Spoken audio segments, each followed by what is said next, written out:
Chapter है pair of linear equation in two variables. हमने पिछले साल पढ़ा था linear equation in two variables, मतलब एक ऐसी इक्वेशन जिसमें दो वेरिएबल्स हैं, ठीक है, एक ऐसी इक्वेशन जिसमें दो वेरिएबल्स हैं और उसकी डिग्री कितनी है, 1। डिग्री कितनी है, 1। डिग्री का मतलब हाईएस्ट पावर ऑफ वेरिएबल्स, ठीक है। सबसे बड़ी पावर किसी भी इक्वेशन में वेरिएबल की अगर 1 है तो उसे हम क्या कहते हैं, लीनियर, ठीक है, linear equation in two variable. अब हमारे पास इस चैप्टर में क्या आया नया कि यहाँ पेयर हो गया। पेयर का मतलब है दो इक्वेशंस होंगी, ठीक है। हमारी general linear equation in two variable होती थी ax plus by plus c equals to 0। General linear equation मतलब हम किसी भी लीनियर इक्वेशन को ax plus by plus c equals to 0 की फॉर्म में लिख सकते थे। मतलब एक x वेरिएबल में लीनियर टर्म आई, एक y वेरिएबल में लीनियर टर्म आई और एक कांस्टेंट टर्म आई। इसमें हमारी कंडीशन क्या होती थी कि a और b 0 के इक्वल नहीं होंगे। इतनी बात समझ आई। लेकिन इस बार हमारे पास चैप्टर में क्या है, पेयर। पेयर है, इसका मतलब दो linear equation in two variable आएगी। तो अब मैं दोनों को तो नहीं लिख सकता ax plus by plus c equals to 0, है ना। अगर मैं दोनों को ही ऐसे लिखूंगा तो इसमें कोई डिफरेंशिएट नहीं हुआ। पता कैसे लगाओगे पहली कौन सी दूसरी कौन सी? इसीलिए हम यहाँ पे क्या करते हैं, पहली इक्वेशन में 1 लगा देते हैं और दूसरी इक्वेशन में 2 लगा देते हैं कोएफिशिएंट्स के साथ और कांस्टेंट टर्म्स के साथ। बताइए, linear equation in two variable समझ आया? ये हमारे पास दो इक्वेशंस आती हैं, वो समझ आया। x और y के कोएफिशिएंट 0 नहीं हो सकते, क्योंकि अगर इनमें से कोई भी 0 होगा तो हमारी वाली टर्म खत्म हो जाएगी, और अगर x और y गायब हो गया तो फिर वो टू वेरिएबल में रही नहीं। बताइए, इतनी बात समझ आई? पक्का? अच्छा, क्या रिप्रेजेंट करती है कि linear equation in two variable? Linear, good. Linear equation in two variables, linear equation in two variables represent straight line।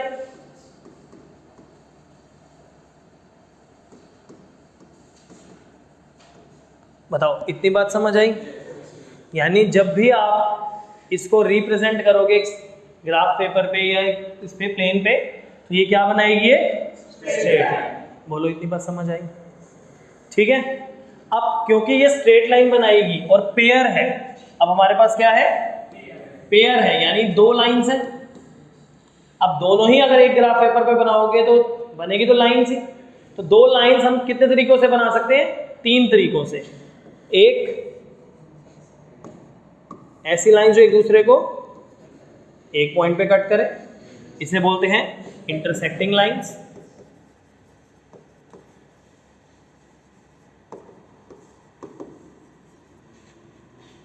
ठीक। दूसरी कि वो कट ही ना करे एक दूसरे को। जैसे देखो, अब ये लाइंस बनी हुई हुई है वाइट वाली, ये क्या है, पैरेलल है, एक दूसरे को कट कभी भी नहीं करेंगे। ये कैसी लाइंस हैं? Parallel lines. या फिर हमेशा लाइन क्या करेगी, देखो लाइन या तो दो लाइन से एक दूसरे को कट करती ही नहीं, अगर नहीं कट करती तो वो क्या होगी, पैरेलल लाइन। या फिर वो कट करती है एक पॉइंट पे, तो उसको क्या बोल दिया, इंटरसेक्टिंग। या फिर वो करती है अनगिनत पॉइंट्स पे कट एक दूसरे को, एक के ऊपर एक, एक के ऊपर एक, उसे क्या बोलते हैं, कोइंसाइड लाइंस। क्या बोलते हैं, कोइंसाइड लाइंस। Very good.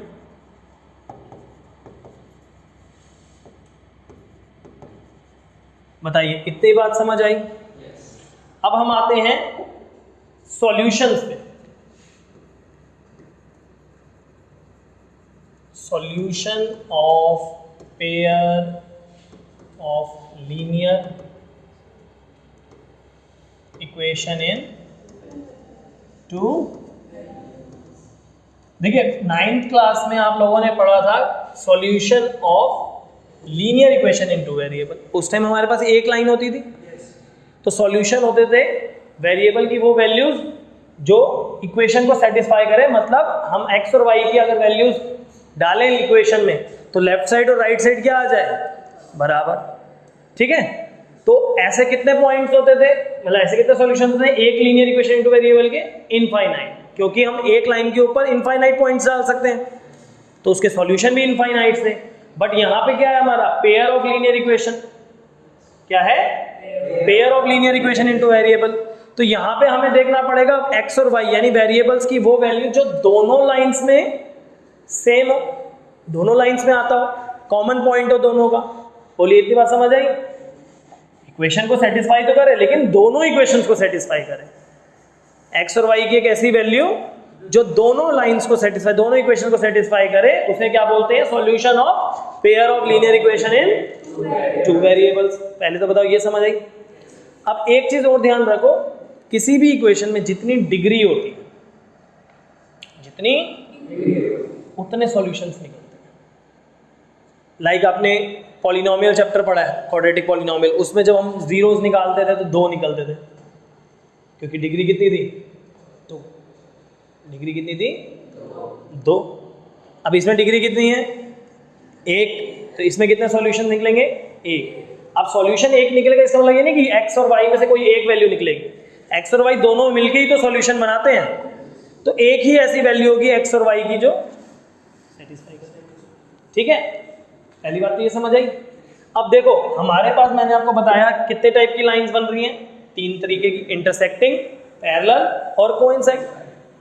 ठीक है, अब यहां पे आप देखो कितने पॉइंट पे कट कर रही है, एक पॉइंट पे, तो एक ही ऐसा सॉल्यूशन निकल पाएगा, एक ही ऐसा सॉल्यूशन निकल पाएगा। तो इसीलिए इसको हम क्या बोलेंगे, यूनिक सॉल्यूशन। क्या बोलेंगे, यूनिक का मतलब ही हो गया एक, सबसे अलग। अब यहां पे आप देखो पैरेलल लाइंस में कोई कॉमन पॉइंट ही नहीं है। अब अलग अलग अगर हम देखें तो लाइंस के बहुत सारे सॉल्यूशन है, लेकिन क्या है, हमारे पास कॉमन पॉइंट नहीं है। यहाँ पे हमारे पास बेस किस पे हो गया, कॉमन पॉइंट देखने पे। सॉल्यूशन किस पे बेस्ड है, कॉमन पॉइंट देखने पे। तो कॉमन पॉइंट तो है ही नहीं हमारा। अब क्योंकि कॉमन पॉइंट ही नहीं है तो इसका सॉल्यूशन निकलेगा ही नहीं, नो सॉल्यूशन। बात समझ आई? अब अगर आप यहाँ पे कोइंसाइड लाइंस पे देखते हैं तो एक के ऊपर मैंने दूसरी लाइन डाल दी, तो इसमें तो बहुत सारे कॉमन पॉइंट्स आएंगे, क्योंकि लाइंस को तो आप जितना मर्जी चाहे बढ़ा सकते हो ना दोनों तरफ से। तो एक के ऊपर एक लाइन है, एक लाइन पे अनगिनत पॉइंट होते हैं, तो जब एक के ऊपर एक डाली हुई है तो दोनों लाइंस के ऊपर अनगिनत कॉमन पॉइंट्स आएंगे। इसका मतलब इसके कितने सॉल्यूशंस निकलेंगे,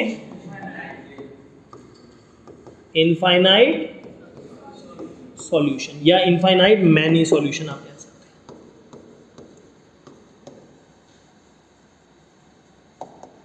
बताइए इतनी बात समझ आई? पक्का? चलिए, अब इस चैप्टर में हमारे पास देखो फॉर्म मेथड्स हैं इसको, सॉल्यूशंस को निकालने। ग्राफिकल मेथड है, सब्स्टिट्यूशन मेथड है, एलिमिनेशन मेथड है, एक मेथड होता था क्रॉस मल्टीप्लिकेशन मेथड, आप सिलेबस से वो कट चुका है। तो 3-4 मेथड होते हैं इसको सॉल्व करने के, लेकिन बिना सॉल्व किए हम एटलीस्ट ये बता सकते हैं कि कितने सॉल्यूशंस होंगे या किस टाइप की लाइंस हैं। जरूरी हो ना कि अगर मुझे टाइप ऑफ लाइन पहचाननी है तो मैं ग्राफ बनाने बैठूंगा उसका। ठीक है, तो उसके लिए हमारे पास क्या है, कुछ कंडीशंस होती हैं। क्या होती हैं, कंडीशंस होती हैं।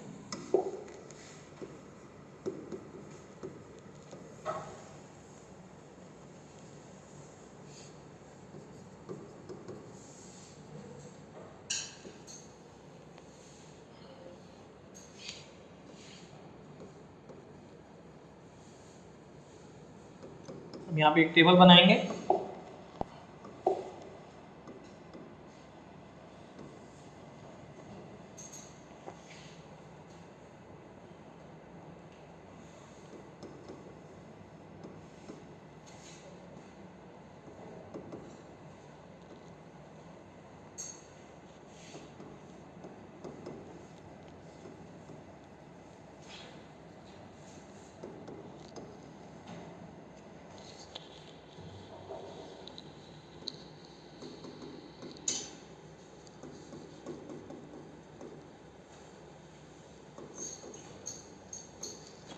बताइए, चले स्टार्ट करें।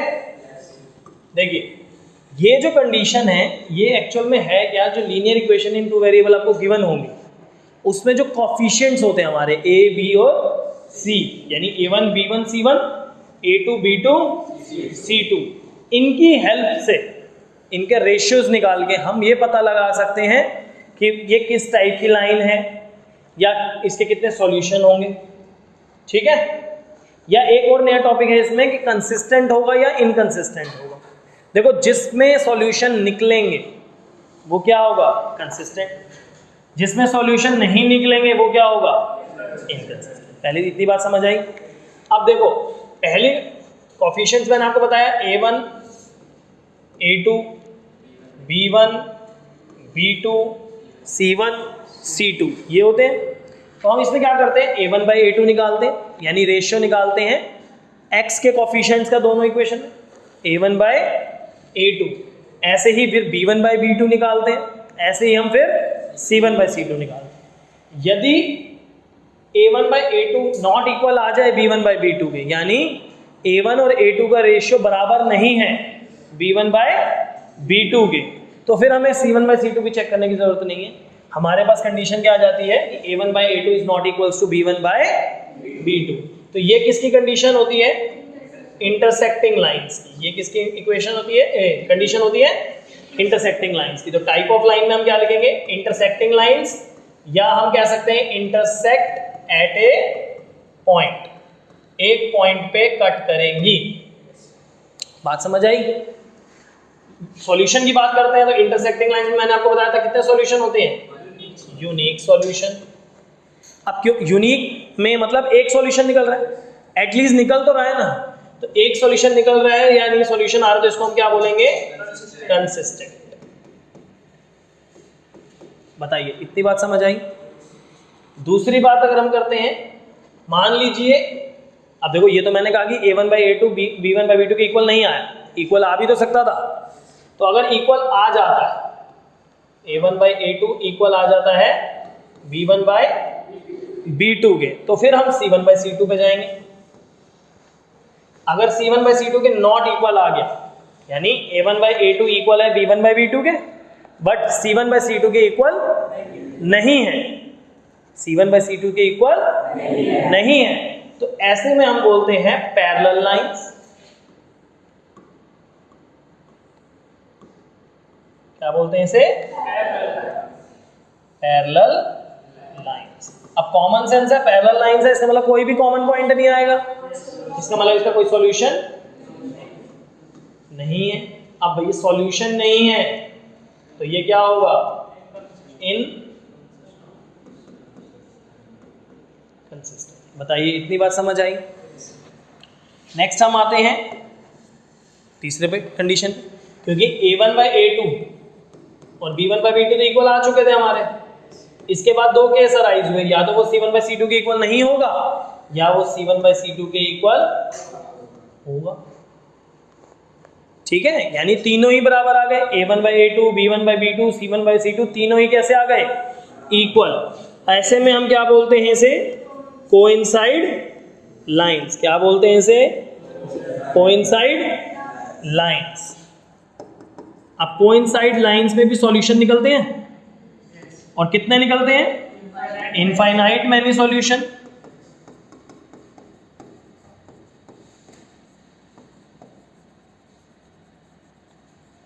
अब क्योंकि सॉल्यूशन निकल रहे हैं तो इसको भी हम क्या बोलेंगे, कंसिस्टेंट।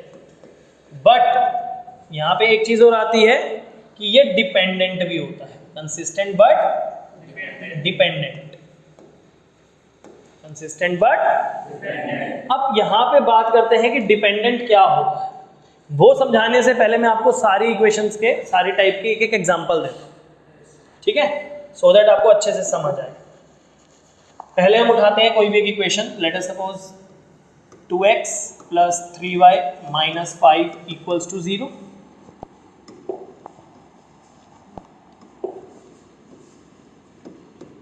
ठीक है, और दूसरी इक्वेशन हमने क्या ले ली, 3x plus 2y minus 10 equals to 0। ये हुई हमारी दूसरी इक्वेशन। अब आप ध्यान से देखिए, a1 क्या है यहाँ पे 2, b1 क्या है 3, c1 क्या है -5, a2 क्या है 3, b2 क्या है 2, c2 क्या है, राइट। अब मुझे बताइए a1 बाई a2 कितना आएगा, a1 था 2, a2 था 3, 2/3, b1 बाई b2 कितना आएगा 3/2, और c1 बाई c2 कितना आएगा -5/-10 यानी 1/2। अब बताइए क्या ये दोनों इक्वल हैं? नहीं है। देखो यहाँ पे 2/3 था, यहाँ पे 3/2 था, तो इक्वल कैसे हो सकता है? बाकी फिर भी अगर आपको चेक करना हो तो आप एक तरीका बहुत आसान है, आपने ये लिख रखा ना, माइंड में क्रॉस मल्टीप्लाई करके देखो, 2 × 2, देखो माइंड में करना है ये काम, आपको करके नहीं दिखाना।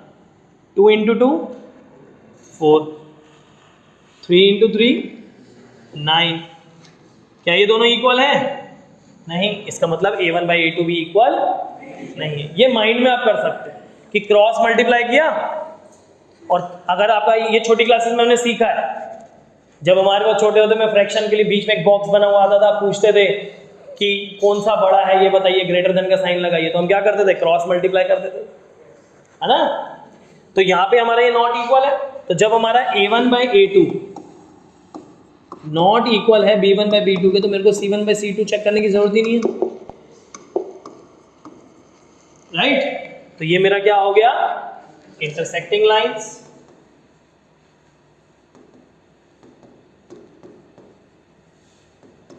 या यूनिक सॉल्यूशन या कंसिस्टेंट। अब देखिए क्वेश्चन में वो आपसे पूछेगा कि कंपेयर कीजिए रेशियोज को, कोफिशिएंट्स को, और उसके बाद आप बताइए कि वो इंटरसेक्ट एट अ पॉइंट है, पैरेलल है या कोइंसाइड है, या तो ये पूछेगा। अगर वो ये तीन में से कुछ पूछता है तो मैं क्या बोलूंगा आंसर के लिए कि इंटरसेक्ट एट अ पॉइंट है। अगर वो मेरे से क्वेश्चन में पूछता है कि टाइप ऑफ सॉल्यूशन बताओ, कि यूनिक सॉल्यूशन है, नो सॉल्यूशन है या इनफाइनाइट मैनी सॉल्यूशन है, तो मैं क्या बोलूंगा इस केस में, यूनिक सॉल्यूशन है। और अगर वो मुझसे कंसिस्टेंट इनकंसिस्टेंट पूछता है तो मैं बोल दूंगा कंसिस्टेंट है। इट डिपेंड्स ऑन क्वेश्चन कि वो क्वेश्चन में आपसे क्या पूछ रहा है। बोलिए इतनी बात समझ आई। अब आते हैं दूसरी कंडीशन पे। मान लीजिए आपको एक इक्वेशन दी x + y + 3 = 0, दूसरी इक्वेशन दी 2x + 2y + 8 = तो यहाँ पे देखिए a1 कितना है 1, b1 भी कितना है 1, और c1 कितना है 3, a2 कितना है 2, b2 कितना है 2, और c2 कितना है 8। तो यहाँ पे देखिए a1 बाई a2 क्या आया 1/2, b1 बाई b2 कितना आया अगेन 1/2, और c1 बाई c2 कितना आया 3/8। अब आप देखिए, देखते ही बता सकते हैं आप क्या ये दोनों इक्वल हैं या नहीं है। तो a1 बाई a2 इक्वल आ गया मेरा b1 बाई b2 के। अब कंडीशन क्या कहती है कि अगर a1 बाई a2 और b1 बाई b2 बराबर हैं तो c1 बाई c2 को चेक करो। क्या ये c1 बाई c2 3/8 इनके इक्वल है? नहीं है। अगर नहीं समझ आ रहा कि कैसे नहीं है तो क्रॉस करके देख लो। 8 × 1 8, 2 × 3 6, 8 और 6 बराबर होते हैं? नहीं होते, बराबर नहीं होते। इसका मतलब ये c1 बाई c2 के इक्वल नहीं है, ये c1 बाई c2 के इक्वल नहीं है। तो इसका मतलब क्या हो गया, ये कैसी लाइंस बनाएंगे पैरेलल। या हम इसको कैसे बोल सकते हैं नो सॉल्यूशन, या हम बोल सकते हैं inconsistent. Again it depends on question कि क्वेश्चन में वो पूछ क्या रहा है। नेक्स्ट है, मान लीजिए एक इक्वेशन मैंने ली 2x + 3y + 7 = 0। अब दूसरी इक्वेशन क्या ली मैंने 4x + 6y plus 14 equals to 0। ये क्या होगी मेरी दूसरी इक्वेशन। अब यहाँ पे आप ध्यान से देखिए, a1 कितना है 2, b1 कितना है 3, c1 विद साइन लेते हैं, ठीक है। यहाँ तो प्लस के हैं तो ऐसे लिया, अगर माइनस के होते तो माइनस भी लेते हैं। यहाँ पे a2 कितना आएगा 4, b2 कितना आएगा 6, c2 कितना आएगा 40। इतना आया। तो a1 बाई a2 कितना आया 2/4, that is 1/2। b1 by b2 कितना आएगा 3/6, that is 1/2। c1 by c2 क्या आएगा 7/14, यानी 1/। तो बेटा ये तीनों ही आपस में बराबर आ रहे हैं।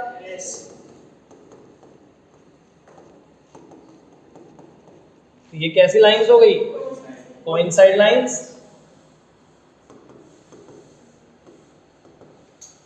कैसे सॉल्यूशन हो गए, इनफाइनाइट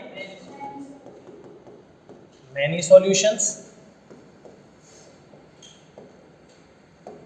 और ये क्या हो गया, कंसिस्टेंट बट डिपेंडेंट। अब आते हैं कि सर बट डिपेंडेंट क्या है। यहां पे ये चीज रह गई थी, कंसिस्टेंट तो इसलिए क्योंकि सॉल्यूशन निकल रहा है।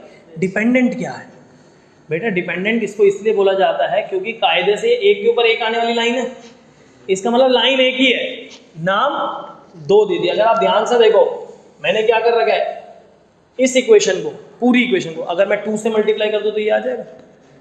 देखिए अगर आप कहो 2x plus 3y plus 7 equals to 0 को मैं 2 से मल्टीप्लाई करूं तो मेरे पास इक्वेशन बनेगी 4x plus 6y plus 14 equals to 0। आ गई मेरी सेकेंड इक्वेशन। इसका मतलब इसमें एक इक्वेशन दूसरी इक्वेशन पे निर्भर है ना, डिपेंड कर रही है कि आपने एक इक्वेशन को किसी नंबर से मल्टीप्लाई या डिवाइड किया और दूसरी इक्वेशन आ गई। अगर मैं चाहूं तो मैं ये भी बोल सकता हूं कि मैंने अगर इस पूरी इक्वेशन से 2 कॉमन निकाल लिया, इसमें से अगर मैं 2 कॉमन निकाल दूं तो भी तो ये ऊपर वाली इक्वेशन बन जाएगी।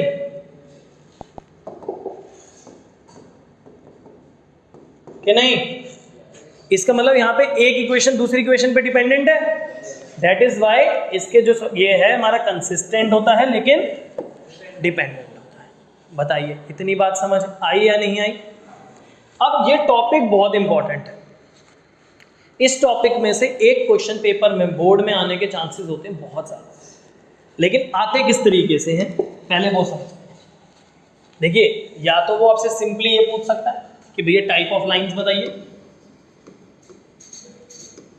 अभी हमने किया ना कंडीशन सेटिस्फाई करके कि भाई टाइप ऑफ लाइन कैसे पता लगाते हैं, a1 by a2 b1 by b2 c1 by c2 निकालिए और चेक करके बताइए कि इंटरसेक्ट एट अ पॉइंट है, पैरेलल है या कोइंसाइड है। या दूसरा टाइप क्या पूछा उन्होंने कि आप ये बता दीजिए कंसिस्टेंट है या इनकंसिस्टेंट है।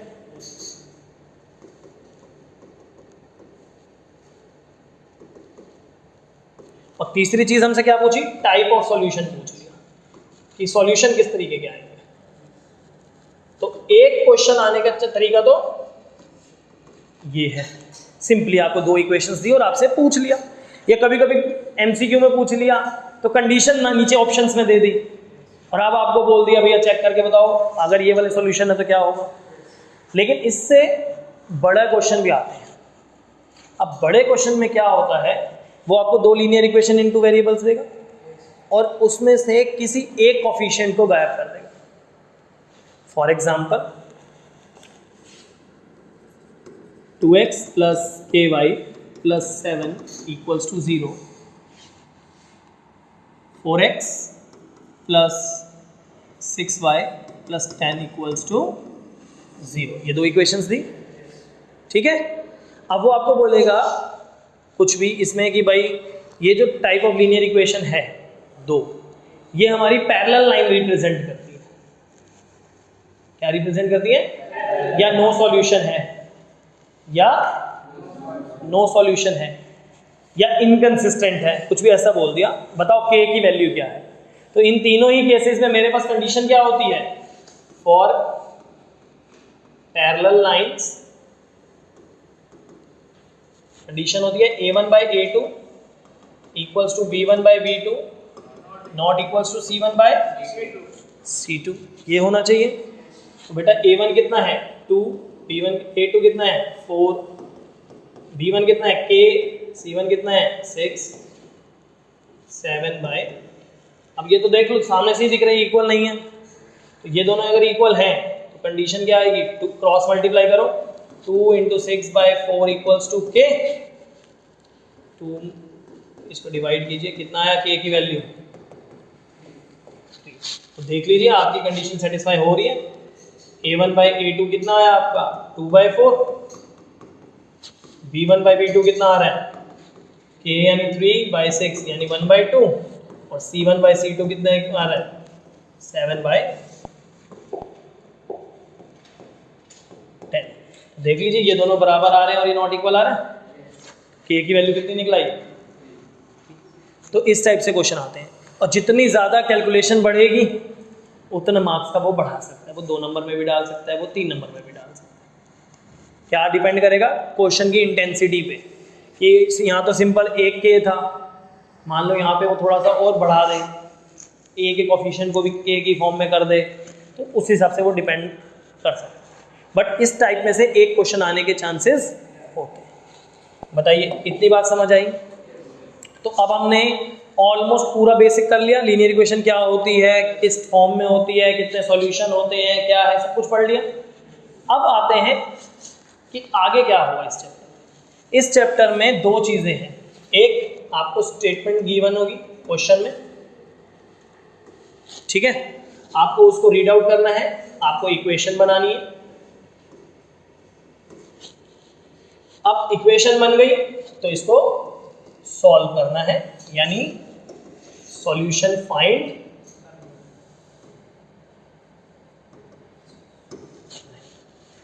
दो बातें, इतनी बात समझ आ गया। तो 3 भागों में पूरा बटा, एक टाइप के क्वेश्चन मैंने आपको बता दिया किस टाइप से आते हैं, दूसरा क्या है इक्वेशन बनाइए और सॉल्व कीजिए, ठीक है। तो मेथड्स हैं, methods to solve pair of linear equation in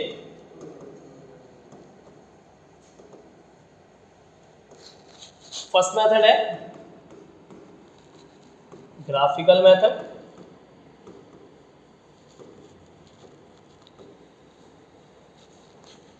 second method is substitution method,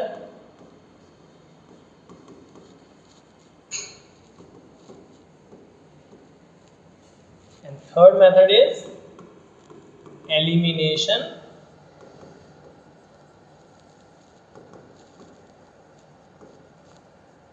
method।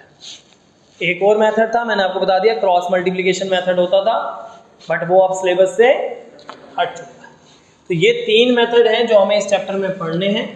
पहले हम इन 3 मेथड्स को पढ़ेंगे, उसके बाद फिर हम एक्सरसाइज स्टार्ट करेंगे कि किस तरीके से हमारे को इक्वेशंस बनानी, और ये हम पढ़ेंगे अब अगली क्लास में, ठीक है। इतना किसी को कोई डाउट? तो हमने इसमें इस बार क्या क्या पढ़ा कि पेयर ऑफ लीनियर इक्वेशन होती क्या है,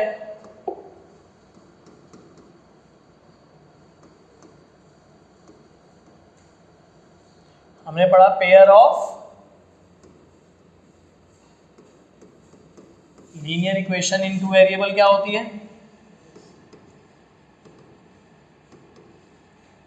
हमने पढ़ा वो क्या रिप्रेजेंट करती है, हमने पढ़ा सॉल्यूशन क्या होते हैं इनके, फिर हमने पढ़ा टाइप ऑफ लाइंस, हमने पढ़ा टाइप ऑफ सॉल्यूशंस या नंबर ऑफ सॉल्यूशंस,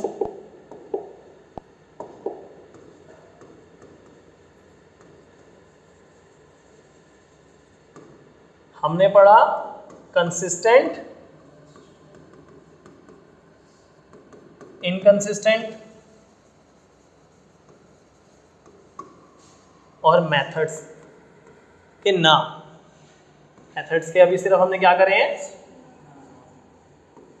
नेम, ठीक है, इतने पार्ट में किसी को कोई डाउट? अगर किसी को इतने में कोई डाउट है तो पूछ सकता है, नहीं तो फिर बाकी अगली क्लास में करें। Mind up.